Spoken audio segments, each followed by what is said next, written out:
Hi friends, இன்றைக்கி ஒரு வாரம் கழித்து இன்றைக்கி தான் நல்லா வெயில் அடிக்குது. ஒரு வாரமாக பண்டிகையிலேருந்து மழையாகவே இருந்துச்சு. நேற்றே நியூஸில் பார்த்தா ரமணா சொன்னார். அவர் சொன்னால் மட்டும் அப்படியே கரெக்டாக நடக்குது. அது எப்படின்னு தெரியல.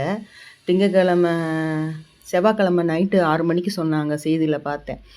இன்றைக்கோட மழை முடிஞ்சிடும், சென்னைக்கு ஆபத்து இல்லை, அது ஆந்திரா பக்கம் போகுது அப்படின்னாங்க. அவ்வளோ இருட்டாக இருந்தது, ஆனால் மழை வரல. எவ்வளோ ஆச்சரியம் பார்த்தீங்களா? அந்த ரமணாலாம் ஒரு காலத்தில் 2010 15 ஸ்கூல் குழந்தைங்களுக்கு, காலேஜ் பசங்களுக்கெல்லாம் ரொம்ப ஹீரோவாக தெரிஞ்சார். அவர் சொன்னால் லீவ் விட்ருவாங்க. மழை வந்தால் அவங்க சொன்னாலே அவங்க அறிவிக்கை எப்போ வரும், மழை வந்தால் ரமணா எப்போ பேசுவார் அப்படிங்கிற மாதிரி இருக்கும். அந்த மாதிரி தான் இருந்தது. அவர் கரெக்டாக சொன்னார். உடனே மழை அன்னிலேருந்தே வரல. நல்லா வெயில் அடிச்சுது. வெயில் அடித்தா நமக்கு என்ன வேலை? முதல்ல துணியை துவைச்சி போடணும். துணியெல்லாம் எடுத்து, ஏன்னா நம்ம இருக்கிறது அப்பார்ட்மெண்ட்டு. வெயில் கொஞ்சம் நேரம் தான் இங்கே கீழே கிடைக்கும்.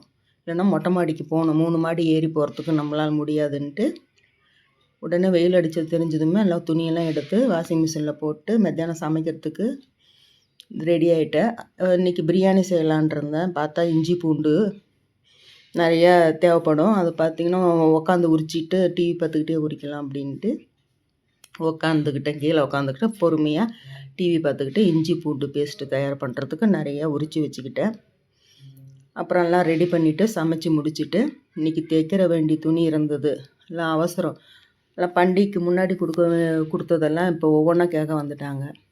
நாங்கள் சீக்கிரமாக சமைச்சிட்டு நைட்டுக்கு பையனுக்கு சமைச்சு கொடுப்போம். அது வேண்டாம், மத்தியானமாக லேட்டாக கொஞ்சம் சமைச்சா நைட்டு கொடுத்து அனுப்புறதுக்கு கரெக்டாக போயிடுன்ட்டு பிரியாணி செஞ்சுட்டேன்.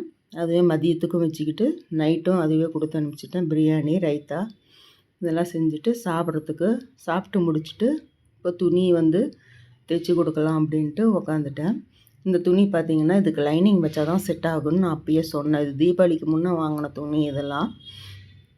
அவங்க இல்லை முடிஞ்ச வரைக்கும் நீங்கள் அப்படியே தைச்சி கொடுத்துருங்க, இதுக்கெல்லாம் லைனிங் வைக்க வேண்டாம், இது ரொம்ப நாளாக கிடந்தது, அதனால் நான் அப்படியே தைச்சி வர வரைக்கும் வரட்டும் போடலான் இருந்தேன் அப்படின்னு சொல்லிட்டாங்க. நானும் இந்த ஃபேன் காற்றுக்கு இது உட்காந்து தைக்கிறதுக்கு ரொம்ப இது ஒரு கஷ்டமாக இருக்கும். இந்த துணி தைக்கிறதுலேயே பார்த்திங்கன்னா இந்த கட் பண்ணுறதும் தைக்கிறதும் இந்த ஃபேன் காற்றுல ரொம்ப கஷ்டமாக இருக்கும், பறக்கும்.